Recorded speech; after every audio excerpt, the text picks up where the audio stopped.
Yo, what is going on, everybody? Welcome back to another episode of the Think Big podcast. We're on episode 58. We've been doing this for 58 straight weeks. I'm excited about tonight. We're going to be having a special guest come on. But before we jump into it, guys, I want to make sure that you know I appreciate every last one of you for showing up. People have been watching the replays. People have been hitting me up in my DMs, tagging me on YouTube, tagging me on Instagram, tagging me on Facebook. So thank you, thank you, thank you. I appreciate the support. It really means the absolute world to me. It means the world to Sam, to Alejandro, to Daryl. You guys are helping to grow this podcast and to grow this platform. So seriously, thank you for the support. Thank you for sharing these episodes with your friends. If you're new here, to probably one of my favorite people on the planet, because this is a guy that gets me inspired. Like, you guys think I'm the mindset dude, but when I need to start thinking bigger, when I need to start going bigger, when I need to expand my vision on what is possible, what we're capable of, there's really only one person I pick up the phone and call, and that's Andrew Linder. And this dude, I just had the honor, the privilege of hanging out with him in DC this past weekend, where this man just ticked off the biggest accomplishment to date for him, which was crossing over 100 miles on feet in a single run, 28 plus hours of nonstop moving. We had rain, we had sun, we had darkness, we had light, we had cold weather. I mean, it was just insane. So tonight we're going to be talking about the 100 miler. We're going to be talking about how he's done difficult things in his life and in his business. We're going to be talking about what he's got planned for the future. We're just going to be having a straight up conversation. So I'm going to bring Andrew up because, quite frankly, I want to hang out and talk to him. Yo, Yo, Drewski. what's going Yo, on, Marlon? what up, bro? How you feeling, dog? Dude, honestly, today's better than yesterday. It's a slow progress. Feet still pretty swollen, but we're able to move up and down the stairs without any assistance, so we're doing all right, man.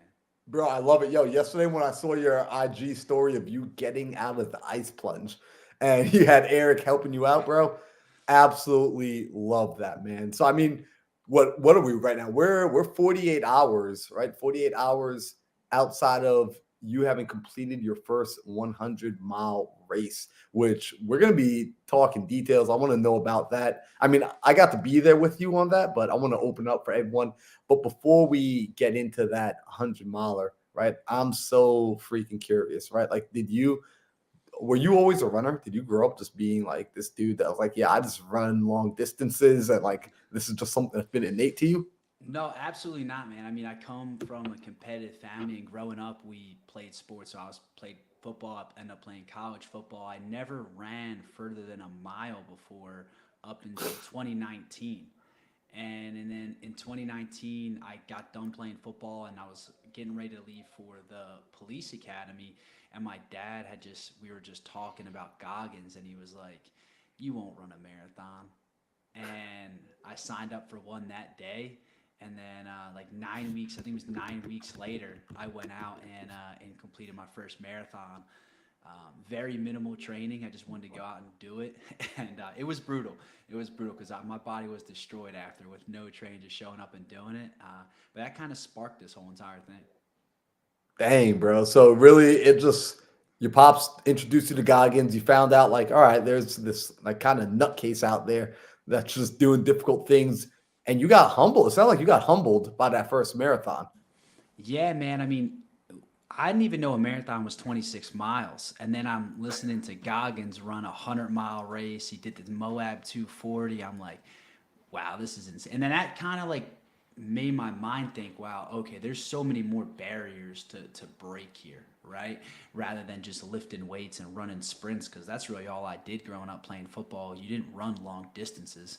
And yeah, man, so I started doing some research, and I remember going out for some of my runs and walking home. I remember was supposed to run a half marathon and like try and get prepped for the marathon, and I made it 7.5 miles. I walked the rest of the way home, and I was just like, this is gonna be a brutal day. It was on November 10th, 2019, I ran my first marathon, and I was just like, this is going to be brutal. But yeah, the training sessions leading up to it, not knowing much, I didn't do any research. I just went out there, man, was just like, I'm doing this my way, my style, and it definitely humbled me.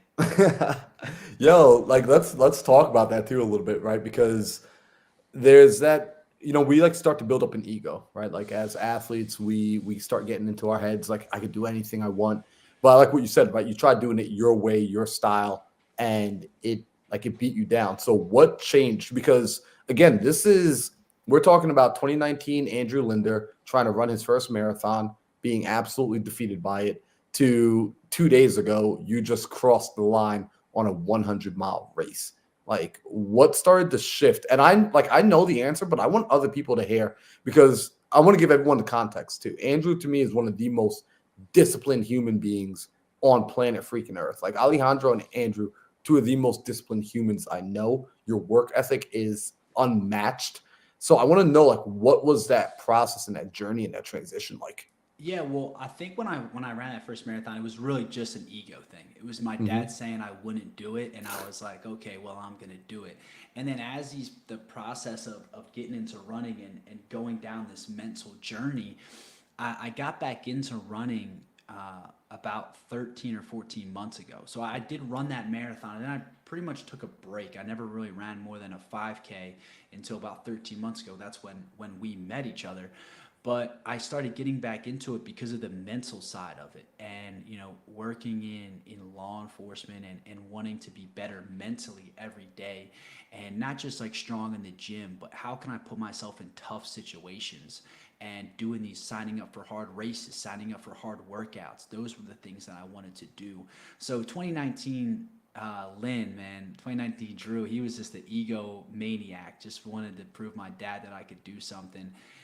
But now it's truly a passion to find in a better version of myself. Yep. Dude, and you've been on that grind nonstop since. So that first marathon humbles you. What was the second marathon? It wasn't Whiskey Road, that second marathon, right? No, that was this my second marathon was Whiskey Row. Yeah, Oh my god. So yeah, your second marathon was the fourth toughest marathon in the nation, yes. and you finished fourth. Like, you came in, and that wasn't even necessarily your goal. Your goal was just to go out there and perform as best you could. As And best so I all could. your That's it. preparation leading up to that was really just about making you the best version of you. Yeah, 100%. I didn't go into it looking at previous times or anything like that. And Whiskey Row is, like you said, it's the fourth hardest marathon in the country.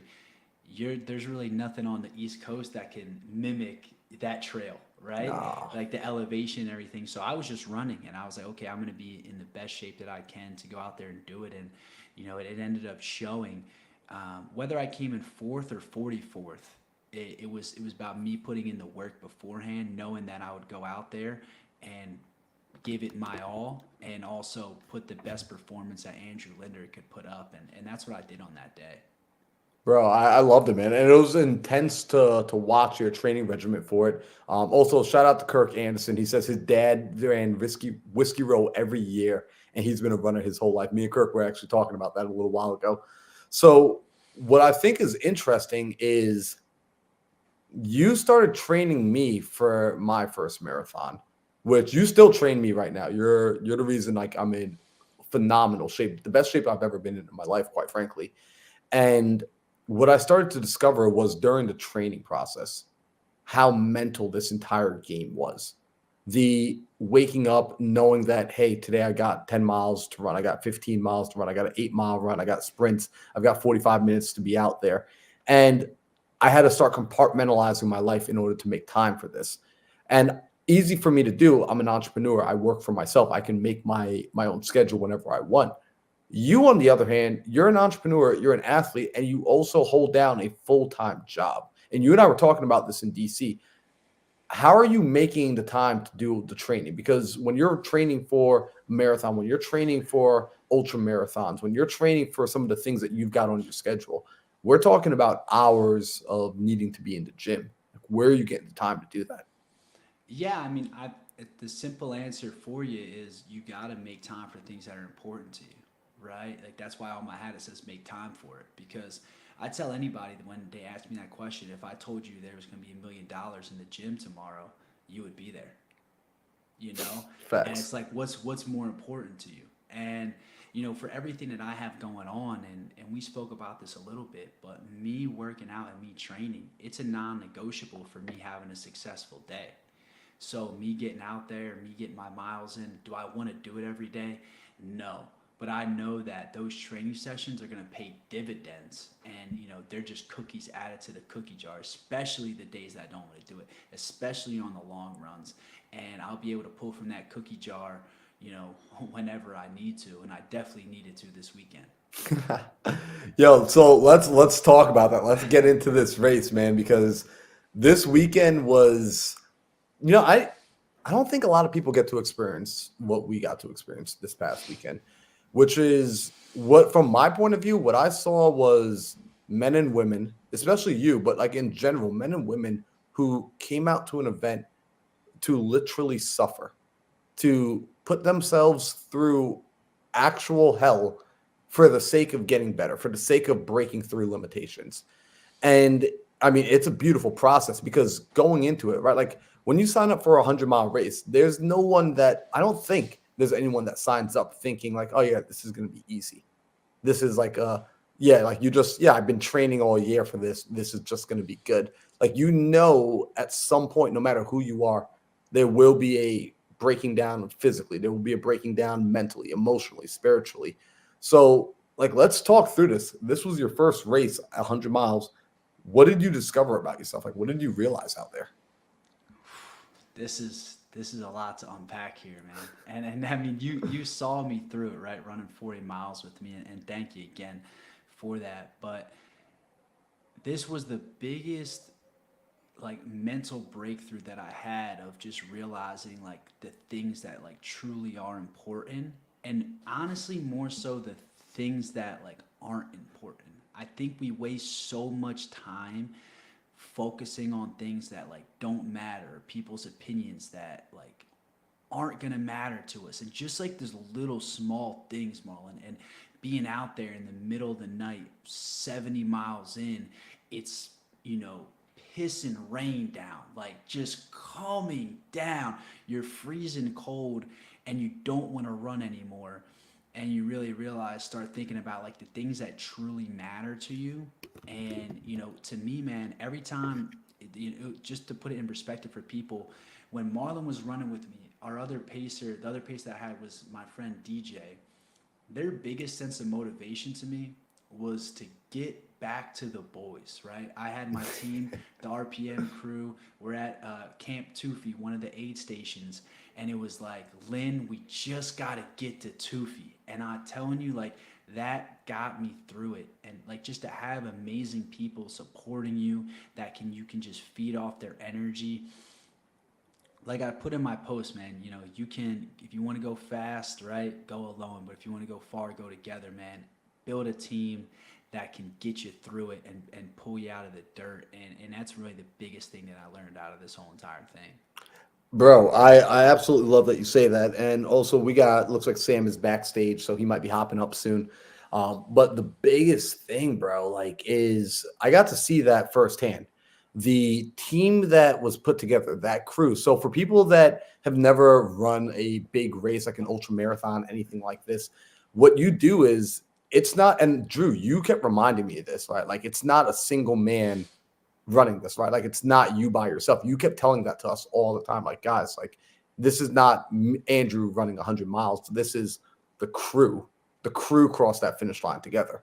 And so you put together a team of absolute studs. I mean, Brandon, Nick, Eric, Price, like DJ, myself, like just phenomenal, phenomenal humans coming together to get this race done.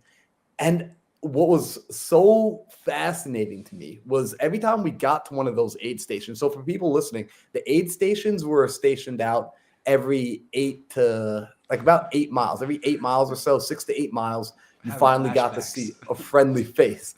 And in between those 8 miles, I mean, you're literally talking about like being in the woods, going uphill, downhill, mud, going over rocks, going through water. Like the terrain was just terrible. And we're talking like one lane type terrain as well. So you're out there by yourself. Those first 40 miles, you're absolutely alone. And when you got to see a friendly face, when you finally made it to a camp and you got to see that your people were there to support you, to check in, yo, are you eating? Do you have liquids in you? Take this, change his shoes, get like it felt like being in NASCAR watching a car pull into the pit stop, like the way they were taking care of you, treating the body, and then putting you back on your feet and pushing you back out and just telling you that, yo, we will be here for you for the next round. I mean, like, bro, absolutely amazing. What up, Sam? Guys, I am so sorry. We just had a lot of technical issues today, but I don't want to interrupt. You guys keep going because this is like the way that you described that scene, 40 miles like in the forest, alone, rain coming down. Like, damn, that just sounds like a scene out of like Lone Survivor or something. It's so good. So keep going, keep going. I'm just gonna listen. Bro, so it was fire.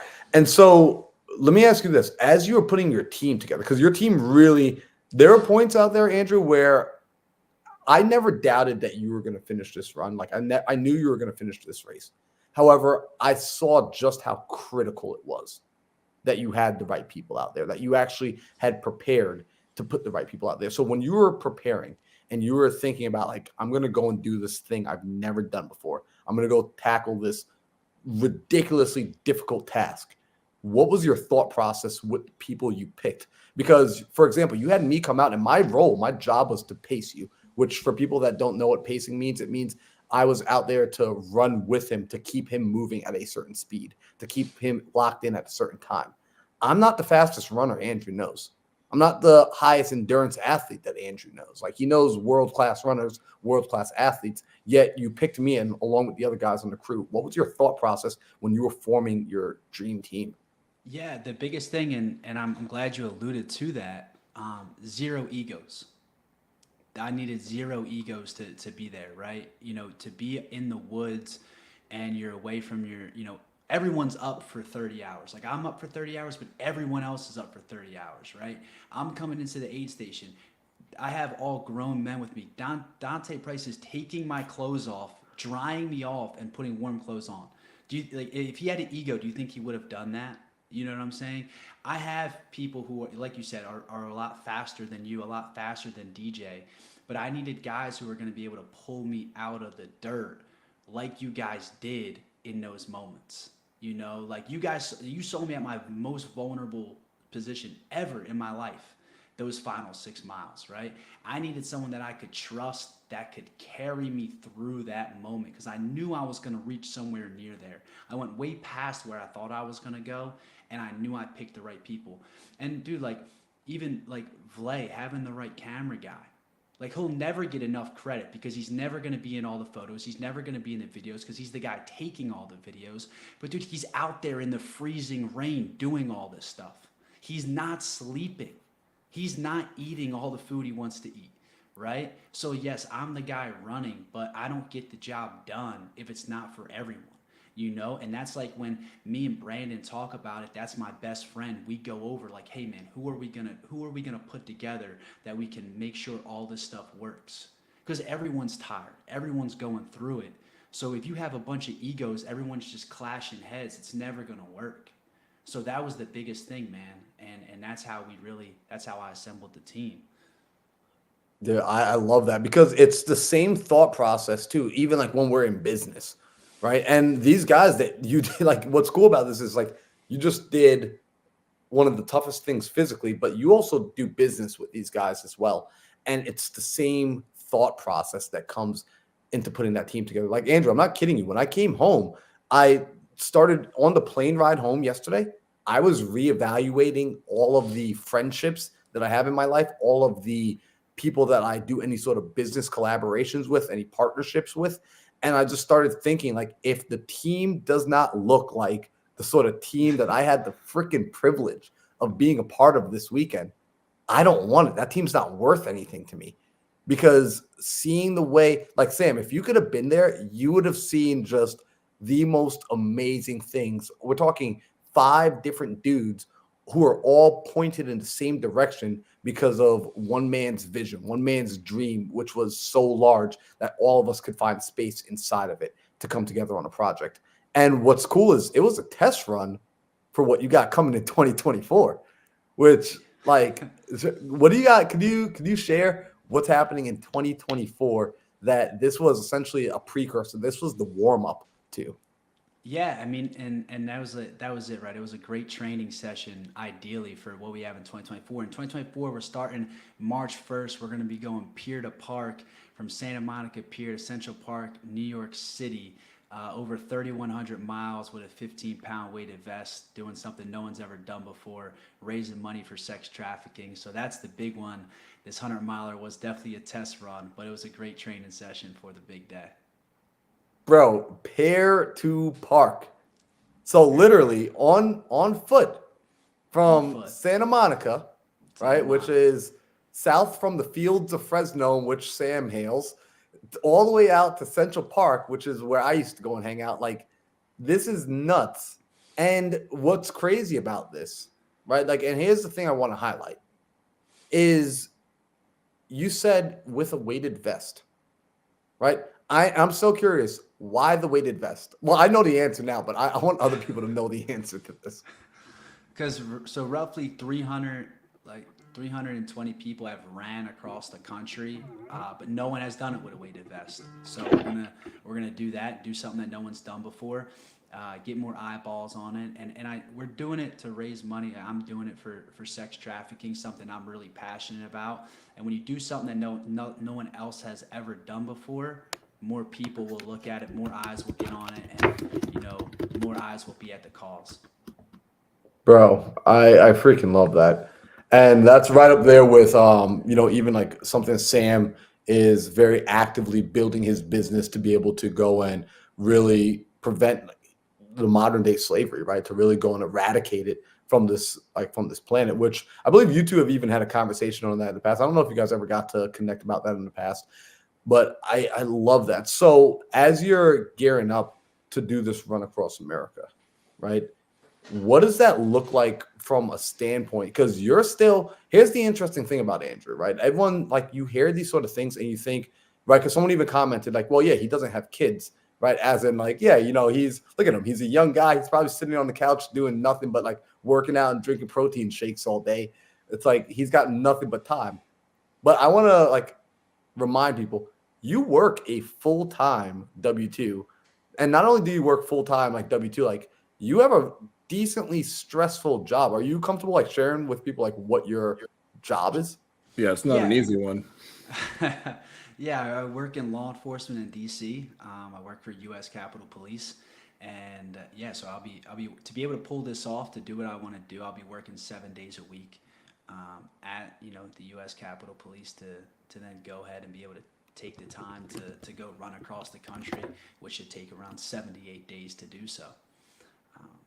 So like I said, I mean, you have to make time for it, and that's the biggest thing. So we'll find time to train, we'll find time to work, and we'll find time to get it done.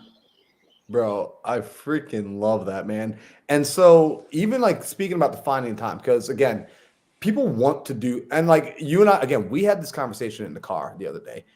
There are people like, hey, but Andrew, like, I want to run a marathon. I want to push myself physically. I want to do something for a cause. But yo, Andrew, I don't have the time, man. Like, I know you say find the time, but like, I just don't have the time. Like, can we talk about how insane? I'm gonna, because Andrew might not say this unless I say it, right? Like, this man is literally working basically nonstop, like just piling on the hours on work, piling on the weekend hours, like just working nonstop in order to, instead of get like the bonus time where people like typically trade in their extra time for more cash, he's literally racking up all the hours working through the weekends in order to be able to take time off to put towards training, to put towards the actual running of the event. And so it's exactly what he's saying. When you want something bad enough, you will figure out how to make it work. And I'm curious, like, for people listening, how many of y'all have ever wanted something so bad that you were literally willing to do whatever you needed to do to get it done? Because it's not just about wanting it bad enough. And me, this is where like I really connected with Drew. It's like, it's not about wanting things bad enough that you just, hey, I want it, I'm going to show up on race day. Right? Anybody could show up to the marathon on race day. Like there's a lot of people that showed up to this race this past weekend. Out of, I believe, like 89 people signed up, and about 30 something dropped out, like did not finish. Yeah, 41 didn't finish. 41. So almost half, about half, more than half. Half the people did not finish this race because anybody can just show up and sign up. Anyone can raise their hand and say, I'm an entrepreneur, I'm an athlete, I'm a marathon runner.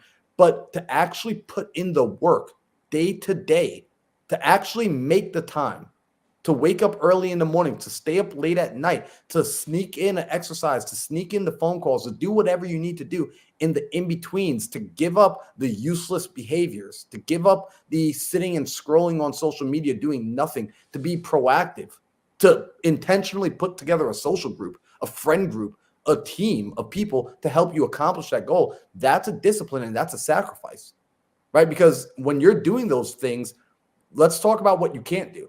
Right? You're not able to go out and enjoy your 20s in a bar right now. You can't go to clubs. You can't go out drinking all night with your friends.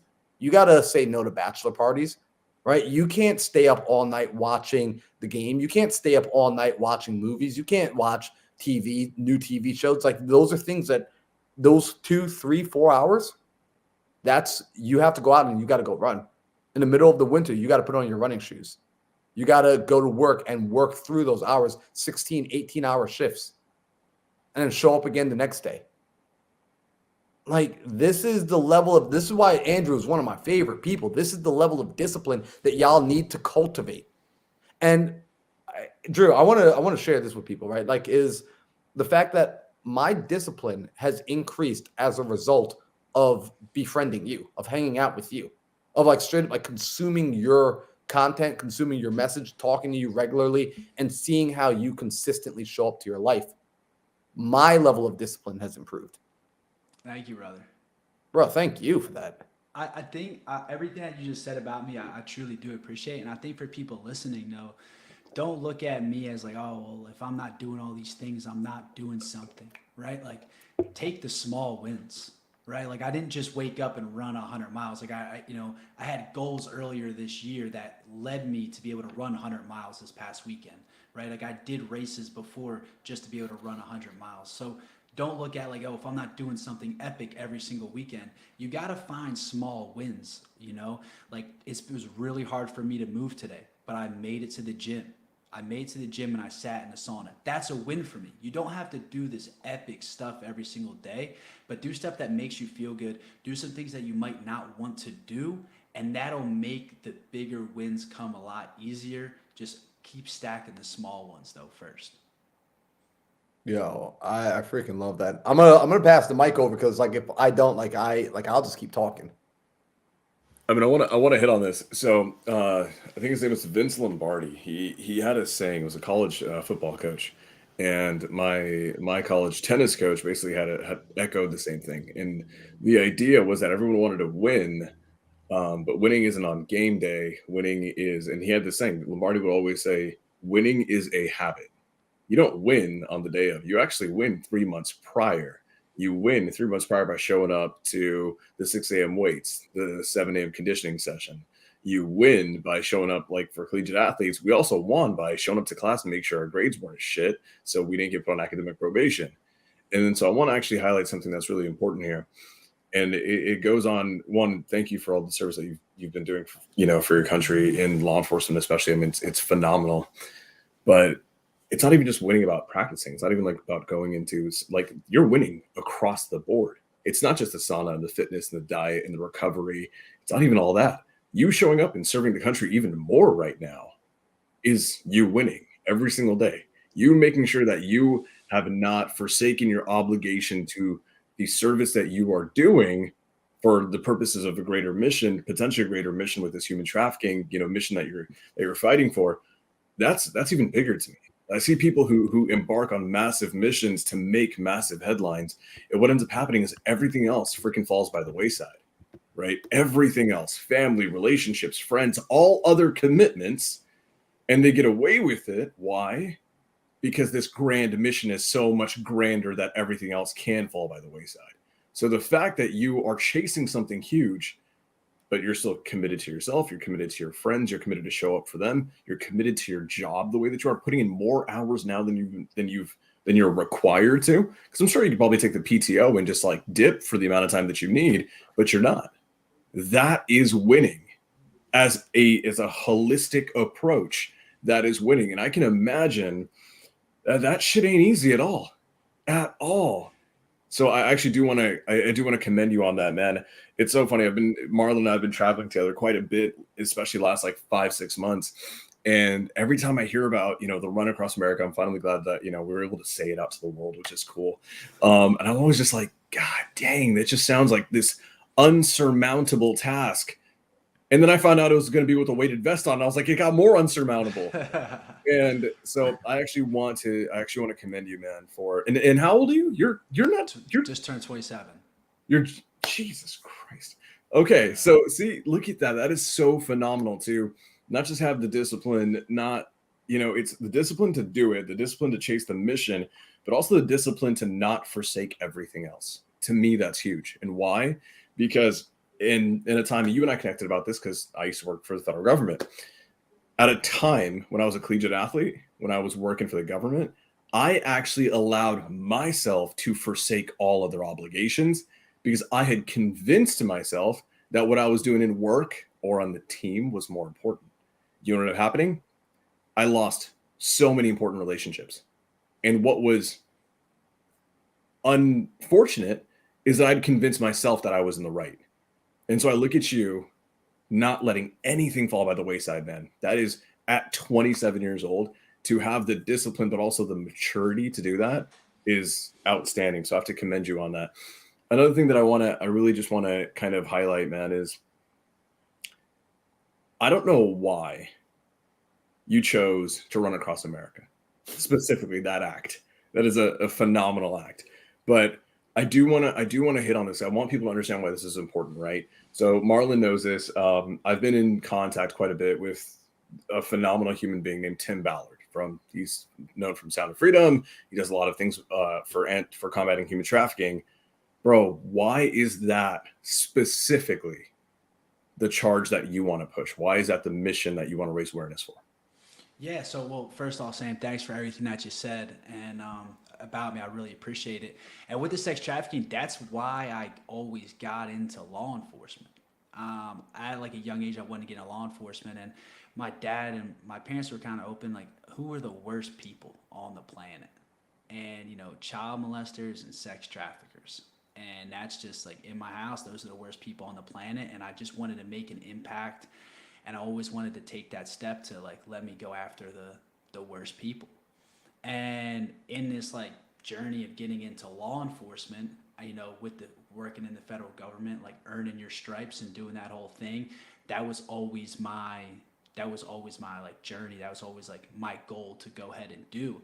And so while during the time of like applying for different jobs to go after the sex traffickers and stuff like that, to get kind of in that field, I just came up with, doing these hard mental tasks, like these running and these challenges.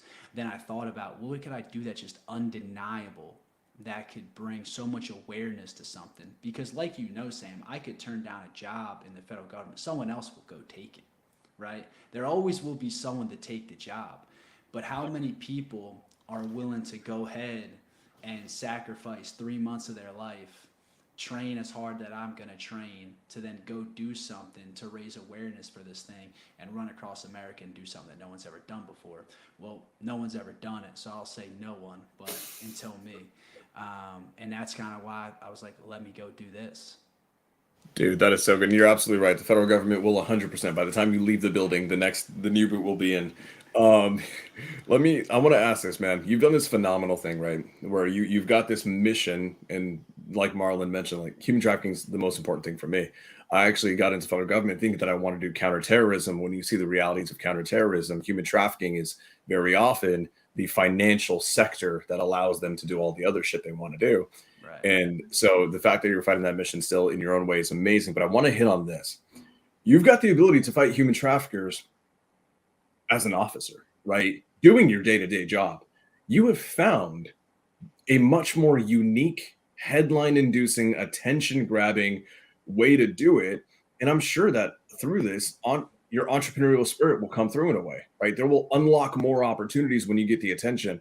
I actually want to hit on this. This is a topic that we had several weeks ago, maybe a few months ago, about what is your why in entrepreneurship, and can you start integrating your why now?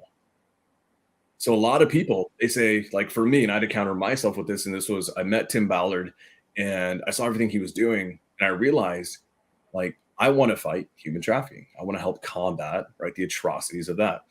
Now, do I have to wait till I'm a billionaire to get it done? No. So I I actually just want to say, man, that is a phenomenal thing that you're doing there in being able to say, hey, this is the fight that I want to fight, but I'm not waiting until I've accomplished every other goal in life. And that's what we do as entrepreneurs. We always say, hey, what's the end goal, right? What are you going to do when you've made it? The problem is made it is such an ethereal phrase where shit, you'll never make it. And like by the time you realize you have made it, you could have fought the traffickers 20 years ago. You could have done the thing 20 years ago and still made a difference. So I want to hear, man, at 27, how like do you have any advice for all these other folks who are maybe pushing off their why till later? Well, that was my thing. Is like working my job. I was so obsessed with like just working, working, working, and just like working out and just training. And like you said, like a lot of my relationships fell apart. And then I had to take a step back and really be like, wait, Lynn, what are you doing, man?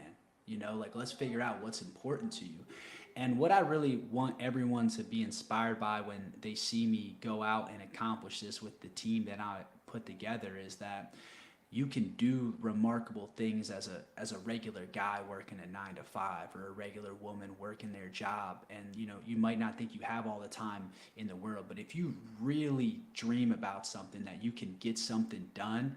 And to everyone else it might be like there's no way this guy can do it, this is an impossible feat, and you really believe in yourself, you don't need millions of dollars. You don't need to be the guy who's a billionaire or anything like that. You just got to be you, and you got to believe in you, and you can get it done. And that's really what I want to show all these people. And that's why I'm keeping my job while I'm doing it. Bro. Okay, see, and we got to highlight this for a minute because real talk, like for anyone listening to this in replay land, rewind the last 2 minutes, watch it, rewind it again, watch it again, rewind it one more time so you can really lock it in and understand what Andrew just said. That whole idea of, wait, first I need to be a millionaire, I need to be a billionaire. First I need to go and like pay off my mom's mortgage and do this and that, and then I can begin to help the world. Like that is, first off, in my opinion, right? Just an opinion, it's a loser's mentality. It's a mentality that keeps you where you are always. Instead of looking at what do I actually want to do and how can I begin to do it now? One thing that I can say from watching Andrew up close, and this was actually when we were in Running Man. Drew, I don't know if I told you this, that while we were in Running Man and we were out there at the event, and Running Man's an event for ultra marathon and entrepreneurs. So you got to meet some of the world's greatest athletes alongside some of the best businessmen and women on the planet. You're talking 7, 8, 9, 10-figure earners out there in the same environment as just people just rocking it through the dirt, just through the grass, just absolutely demolishing themselves for the sake of growth.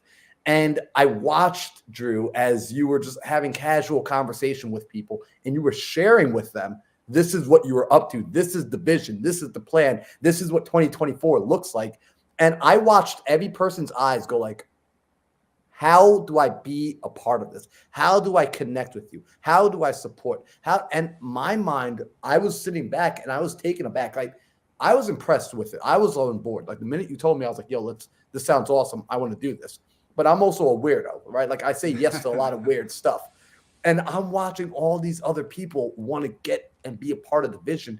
And in that moment, Drew, you taught me, and I'm the mindset guy, you taught me, though, the power of truly having a large enough dream that incorporates more than just yourself, right? Like not just having the goal and the dream of, I want to go and buy myself a yacht. Like that's cool. I'm not going to tell anyone not to go buy themselves a yacht, but your dream is, hey, I want to go and do this epic thing to go and help more people. And I watched how, because you made it inclusive, that this dream was so big, this thing that literally has never been done. People have been throwing their support at you. And I don't know if we're able to even talk about some of the conversations that you've been having behind closed doors, some of the introductions that have been occurring as a result of this vision, this dream, and people seeing the conviction in your eyes. The fact that when you say you're running across America, it's already been completed. It's already done. Like when you and I talk about this, you already start telling me about what we're doing after the run is finished. And I'm like, yo, this dude is a nut. I love it. But Can I comment on something real quick? please, So, dude, like, bro, one of the things that I wanted to get a take on is this, man. Is when people do absolutely, I'm gonna call it for what it is, man. It's insanity. Like the physical feat alone, coupled with the mentality and the mindset required to do it, coupled with the freaking grit, the sheer grit alone is insanity. I was actually interested to get on today and just see if I could sense an ounce, even a fraction of an ounce of doubt that you could do it. And then what's the best thing for me, man, is I'm like, did this shit already happen? Did he just finish it? Like, I know did the 100 mile. Like, did you finish the 3,100 miles already? And then I'm getting that feeling, and I love that Marlon said it, bro. It's already done. Time just hasn't caught up yet. I mean, that's really it. So one thing that I absolutely need to highlight, man, is this. Is Marlon, you mentioned it, right? Like people have the mission. I'm not here to crap on people's whys or their missions, but the reality is like the guy who says, hey, my mission is to live in a mansion, to have the yacht, to have all the Rolexes, to all that stuff, right? You know, there's a reason why people don't get behind those missions. You know what it is? I've actually found this out. It's why the military has this kind of aura to it, right?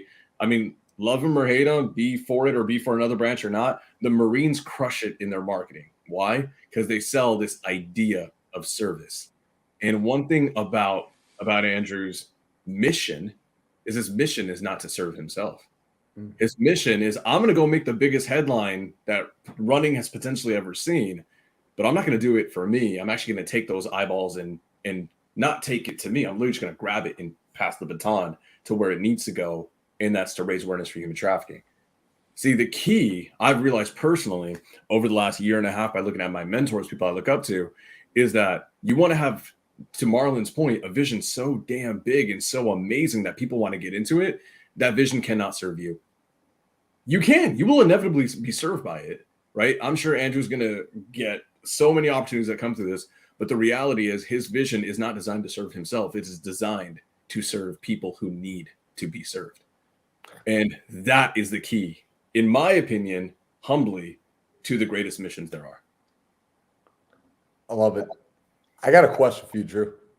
What's up, bro?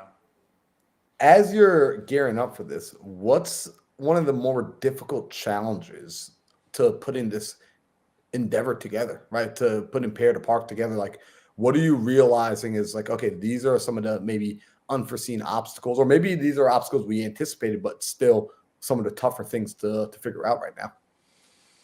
I mean, well, we got the big one with figuring out the RV and going out and just getting the different sponsors that we want to brand together with, right? That's not just good for us, but it's good for both parties that align with our mission and what we're doing and everything like that. I think the hardest thing though, besides all that, because we'll figure everything out, right? Like that's just who we are.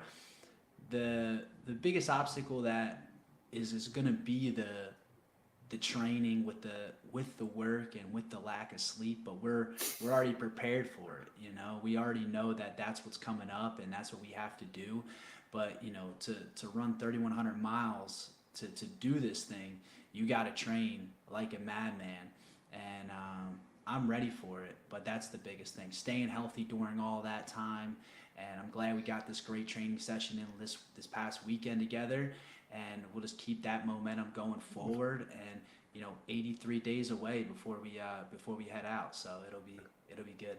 Yo, who else calls a 100-mile run through the forest, like up and down a mountain, a training session? Like, 30 hours of being awake and just moving in literally the winter of DC, a training session in Virginia, the winter of Virginia. Also, shout out to Carly Grundman for hooking it up with the RV coming in sub 2. Like we were taking over an RV sub 2 to make this happen as well. So that's absolutely fire, like how the community has come together. And so let's talk about that though. You said the training is one of the more difficult parts because you've got the full-time W-2. So what does that actually look like for a person who's like, all right, well, what does it look like to train for a run across America? Like Yeah. what does, yeah, especially with the job, like literally, like what's your schedule? For example, like So what's your schedule going to look like next Monday? all right, so when Monday comes around, I'll be working pretty much 3 p.m. to 11 p.m. Right. So let's say I get off, I get home, I'm asleep by 12:30, 1 o'clock.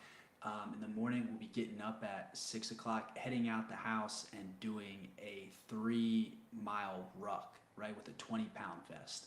So do a three mile ruck with a 20-pound vest, coming home, eating, then going for a 10-mile run, coming back, hitting the gym, hitting like a lift, eating again, heading to work, and that's the schedule all throughout the week. Pretty much that consistent, 10 miles a day for a few weeks, and then we'll up that to 11 miles, and then we'll up that to 12 miles, and we'll just continue to up that. We'll probably stop at 13 miles. And let me throw this on top because you didn't mention a major piece about what you're doing, right? Because you mentioned that you have sponsors coming on board. And the only reason sponsors are coming on board is because you have consistently been nurturing your social media. In fact, this time, even a few months ago, your social media was maybe around like 2 or 3 thousand followers. You're now up to 7,000 followers with videos going viral weekly with 100,000 views, 150,000, 15,000, 20,000 views, 60,000 views. Like your content is being engaged with, it's being consistently put out, and that takes time, energy, and effort to be able to sit there and also create content around this. Like, how are you managing that? For because like I want to know the behind the scenes too of how you're managing that because again, like people are going to look at your social media and they're going to get their own idea of how you're making it all happen. Yeah, I mean, I have a great team. Like we spoke about it earlier about going out for this 100-mile race. I got that 100-mile race done because of the team that I built around me. When it comes to social media, it's the same thing. Having Nick. If you don't follow Nick Villegas, like all my social media and everything that I do is because that guy puts all the time and effort that he does into me and into all the work that we do, and me, him, and then our other roommate Brandon, and we'll just go and we're just brainstorming ideas, man. Like it's literally like a think lab, and we're just going in there and we're just what can we make? How can we make this? How can we make this entertaining for people and funny? And yeah, man. I mean, there's some days that we're going at it with each other. Like it's not all rainbows and butterflies. I promise you that. And we're just spitting ideas back and forth. And we're like, dude, your idea is stupid. No one's gonna like this video. But we just keep going and we, keep throwing things at the wall till something sticks. And yeah, man, that's really the game plan with all that stuff. But shout out to those guys, man. That's why I say your team is so important, and to be able to have great people around you. You guys wouldn't see the content that you do at the level that it's produced if it isn't for those guys, especially Nick. Yo, I freaking love that. Shout out to Nick Blaze. Shout out to the homie coming in and really like because he puts in work. And I told him actually this week, and he was gracious enough to take me to the airport yesterday morning when I was leaving your place. And he and I were talking in the car. And I actually told him, I said, Nick, like I've been seeing such major improvements from you as a result of just like your move out to DC. And he said, he was like, yo, honestly, man, he said, it's been living with guys like Brandon and living with Drew and seeing how, at first it was hard for him, right? He said it was tough because he's like, these guys, like they get after it, they get work done. But he said, I consistently saw these dudes like just showing up and just putting in the work and not giving up on what it was they wanted. And it gave him the opportunity to say, you know what, I'm going to put in that work as well. He's slowly stepping up his game. And your Instagram account is it's living proof of that, which is so cool. Like just seeing the progress. Like guys, like I'm telling you right now, if you're in the audience, you need to be following Drew. You need to be following Nick. Like you need to be following the RPM crew because very rarely do you ever get to catch a person on the come up and you are able to spot and say, yo, that person is going to be huge. Like that person's going to be doing amazing things. Like that's going to be a household name. It's kind of like if someone got to know Mark Zuckerberg while he was in college. Like this is the equivalent of getting to know the people that we bring onto these podcasts. These are the people that you want to make sure that you are attached to. You are tugging along. You are following that journey. And what's cool is following the journey and being able to support you allows people to support anti-human trafficking, right? It lets them actually put their attention and voice towards cause, which is just absolutely fire, bro. So I love the fact that you big up your team and that you never let people believe that it is a one-man show, that's a one-man band. Definitely not, man. Definitely not. I have a question, guys. Can you guys hear me? Loud Yeah, and clear, bro. absolutely. Amazing, amazing. You can't hear any background noises, right? Nah, bro. Perfect. Andrew, pleasure meeting you, brother. Thank you guys Absolutely, for same. letting me in. And sorry about being a little bit late. But Mr. Andrew, I have a question, man. From everything I'm hearing, you sound like one of the most consistent people we've had in the podcast, if not the most consistent person we have had in the podcast. For someone like yourself that is so consistent and disciplined, what are some challenges that you face, and how do you deal with them? I would say the biggest challenge that I had was like really aligning my goals with what I was doing, and then finding something that was bigger.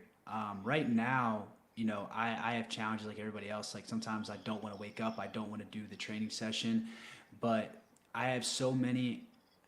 When I tell somebody I'm gonna do something, one of my biggest fears in life is someone looking at me as like, oh, that guy's an imposter. Like you might not like me, Mm, and I really, if you don't like me, that's okay, but you're gonna not like the 100% Andrew Linder, right? So you can love me or hate me, but that's exactly who I am. And I have people around me that I really care about their opinion. So if I called Marlon uh, 11 weeks ago. I was like, hey, bro, I'm doing a 100-mile race. And it's not for like any like satisfaction from my end, but I know if I didn't run 100 miles last weekend, Marlon probably wouldn't talk to me. He'd be like, mm, like what type of guy, what do you mean, bro? You told me you were going to do something and you didn't do it. So if I tell you I'm going to do something, that really does mean a lot to me. And with this, and with like a project that's this big, I really don't give my feelings. I have bad days, but I don't really give like my pain and stuff voices. I might have bad moments, but I don't really let those voices come out. And Marlon kind of saw a little bit about that this weekend, but I won't give it a voice. I won't give it a voice, and I just like want to keep going. But when you have a vision that's this big and a project that's going to help so many more people, I look at it as very selfish of myself to kind of just keep laying in bed and feel sorry for myself. But there are days, man, where I don't want to do stuff. Trust me. mm. Yo, Alejandro, to add to that, by the way, yeah, Randy, we do got David Goggins up here right now. That's the white David Goggins. Um, but real talk, this weekend while we were running on our last lap, on the last 20, really the last 6 miles of this, I mean, I was looking at a man who had just subjected his body to literal hell. I mean, imagine being 94 miles into a race. You ran through the pouring rain. It's wintertime. You're hungry. You're sleep deprived. It is like we were literally running through the dark at one point. Headlamps turned off. Like things that could go wrong were going wrong. It had coming from a previous injury that hadn't yet fully had time to heal. Starting the race with the injury, and whenever I checked in with this guy and said, "Yo, how you feeling?" I never once heard this hurts, that hurts, I can't do it. Right? I just heard, ah, all right, cool. That's all I need. You're breathing. That means we can keep going, right? Or all right, let's get home, right? Like let's get home. And the Let's get minute I home. told Drew, I was like, "Yo, run!" Like he just run. He would run. He would just put his body through it, and he never gave his pain a voice. He never gave any sort form of weakness a voice. Like there was no point in 100 miles where I heard him say, "Yo, man, my hamstrings hurt, my quads hurt, my knees hurt, my ankles hurt." Like nothing. And that's so important because too often we think we're giving information, right? Like it's going to be helpful if I share with you that, hey, this is what's hurting, this is what's going wrong. But all we're doing is we're talking ourselves down. We're slicing ourselves down with our own tongue, right? Like the sword is the tongue, and we're just chopping ourselves down with it instead of building ourselves up. So I Mm. appreciated seeing you at your lowest point hold on to that strength. Amazing. It was That fire. was a tough one, bro. That was a tough one. Yeah. Wow. What are some Andrew? What are some big goals do you plan ahead of for yourself? Like, do you have any more bigger goals that you just never done before and you know it's going to be difficult? Do you set plans like that, or you kind of just find them along the way? Yeah, for 2024, we have the Run Across America, which will be amazing to do for amazing cause, and then after that, I have on the schedule we're gonna go ahead and then do the Chicago Marathon and go run sub 250 for that one. That'll be the goal to run sub 2 hours and 50 minutes for that. And then right now, looking to end the year hiking Mount Kilimanjaro in 2024. So do those things, and then we'll crush some more like 100 mile races. I might go back for the Loop de Looper, which was a 12-hour race I did this past summer, and I ended up finishing third. So I have some unfinished business to do out there that we might have to bang out in August. So yeah, man. I mean, I have a ton more races that are definitely on the list to do, and I'm really looking forward to doing them. I really want to take the time to Pier to Park, this run across America, do it for an amazing cause, and then I'll be selfish a little bit and do some of the races that I want to do. That's beautiful, man. And also, last question from me is, the type of mindset you have, Andrew, is really foreign in this generation. Like, a lot of people just don't think like that. We want everything to be easy. And my question to you is, who are your inspiration, man? Like, who are you looking up to tell yourself it's okay to be this way? Other than yourself, because you feel good after you do all these hard things, you start to build this discipline, you feel these confidence, etc. But who are the inspiration in your ear? Like, okay, he's doing it, I can do it as well. Well, I would say when you look at this type of scale, right, you have the guys like Goggins and stuff like that that kind of opened my eyes that these things are possible. But it's my parents, man. Um, I get a little emotional talking about it, but like my dad's my hero, and that guy, he's never called out of work sick, Wow. and he just like showed me work ethic, and at a super young age, like going and doing jobs with him, and constantly like working, and just like making work fun for me, right, just to show me like, hey man, this is how you're supposed to do things, this is how you're supposed to get stuff done. And Wow. same thing with my mom, working two jobs for as long as she did, up until last year.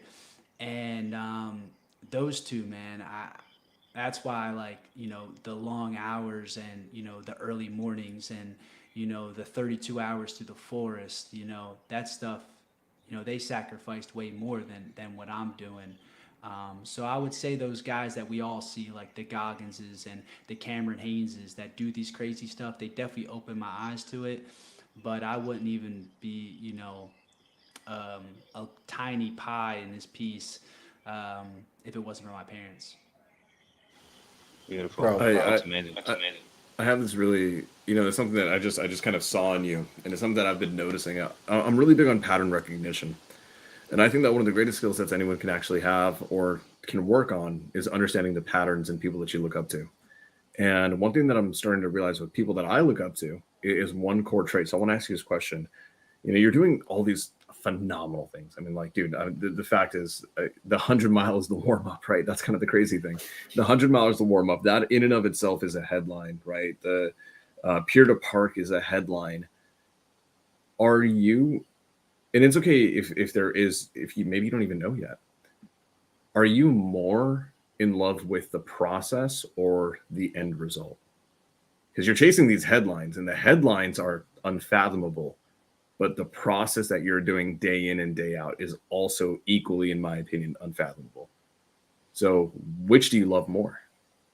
For the impact, the end is the best, right? But for me, being selfish, it's all about the process. Um, if I didn't have to suffer through all those days where I didn't want to do the training, and if I didn't have to eat all the meals, if I didn't have to give up all the nights of going out and hanging out with people that, I wanted to go hang out with, or missing the parties and all that stuff, I wouldn't make the win for me that great. So for me, selfishly, it's all about the process. But the actual thing and actually doing it is great for everybody else to see. Yo, that's what I freaking love. Yo, you know what's crazy? Because some people are like, if anyone's like me, I would listen to a guy like that and be like, "Psh, yeah, right, man. It's not about the process." But when I watched Drew, when we were at Whiskey Row, and this dude like came in such like a killer pace and a killer time, and he just like they wanted to like people wanted to like kind of get around him and talk to him about it, and he was just like, no, like I didn't come here for that. Like for him, it was like the race was done. He was already planning and mapping out like the next work that needed to be done. And I watched it happen in real time. And like that was my introduction to Andrew Linder. I was like, yeah, this is a dude that is just about this life. Right. And like it's so interesting because you also do such a good job at capturing it and sharing it and inspiring people through the social media with your team, with Nick, with Brandon, with the guys going out there and really creating and storytelling and narrating this journey. But like, dude, I freaking love it. Like, I just guys, this is you're looking at my favorite people on the screen right now. So like, I feel like a kid in a chocolate factory with his best friends right now. Like, these are my favorite humans on a screen right now. This has never happened ever. I appreciate you, brother. Appreciate you. So before we let you out of here, before we got to start wrapping things up, I put up on the link here, like on the screen, pairtopark.com. I want to know what's the best way for people to support, for people to follow, for people to tag along, for people to be a part of this, because there's so much that needs to be like that's going to be happening that they can be a part of. But like, what's the best way? If anyone has any form of interest, am I correct in sending them to pairtopark.com? Like, because Yeah, that's what I've been sending people. absolutely. So peterpark.com, you go on there, you'll see the countdown, how many days we have until we start off, till we launch from Santa Monica Pier. Put in your email there, and you'll be getting live updates on different things that we have going on and just everything that we're doing and planning as the event starts. Then also you'll be getting updates during the journey as well. Right now, also following me on social media is always great. Right now, guys, I'm taking a 72-hour fast from social media, so I'll be back on Thursday night. But after these events, when it's you go do 100 miles and you go through this journey, emotionally, mentally, and physically, I was at zero, guys. And for me, just fasting from food, fasting from social media, and just really, really centering myself before we get back into everything again. And I just can go hit everything at full force. So yeah, guys, you follow me on social media. All those updates will be on there. You'll see me back active there on Thursday all the way through, and we'll have some fun. I love it. Yo, Andrew, appreciate you for being here. Ladies and gentlemen, make sure you connect with this guy. Like, there are a few people that are the real deal. Andrew Linder is absolutely one of them. We wouldn't bring anyone on here that wasn't worth something valuable to the world. So, Drew, thank you so much for spending your time here with us tonight. Thank you so much. Thank you all you guys for having me on here. Thank you for all you guys watching. Really appreciate it. Love it, bro. So, guys, what we're going to do is we're going to start to wrap this episode up. Alejandro, Sam, dude, appreciate you guys for making it here no matter what. I know, Sam, you had some challenges. Alejandro, you're like traveling right now. You're in your back cave. We don't even know where you're at, Alejandro. People are like, dang, they said Alejandro plugs in from literally anywhere. But you guys want to say anything to these people before we sign out? We already got them 5 minutes over the hour. But I just want to say to you guys, I appreciate you guys for showing up so dang consistently every single week. Like, seriously, it means the world to me to know that I can rely on the men, the brothers in my life. Absolutely, brother. Thank you, man. Always a pleasure to be here. This podcast mean a lot to me. This is something that we always talk about. Like as far as hang out together. I mean, we all have our own chaos going through the week. We have our own thing going on. Marlon, you got your business. Sam, you got your business. We're all killing it, and for us to just take a deep breath and come back and sit together on this podcast is the most amazing thing, man. Like, I almost made it like literally on time, but freaking security guard started talking about unpacking laptops and this. I'm like, God, I almost made it on time. So I will never miss this for anything, bro. You know, I will always throw for you guys. Let's go. So, guys, do the thing. Hit the like, hit the subscribe button. Be sure to be following Andrew Linder on IG. Make sure you follow Nick Vlay. If you're watching this in the replay, we'll have their links down below. And make sure you go and drop that email for Pay to Park for the updates. And if you want to be a part of it, if you want to know how you can help, if you have a charity that you want to be able to figure out how you can just simply join the cause or even spread awareness, go ahead and just DM Andrew or Nick. I will bug them to make sure that they respond to every last DM that comes through. So, guys, until next week, we hope you enjoy the rest of the day, and we'll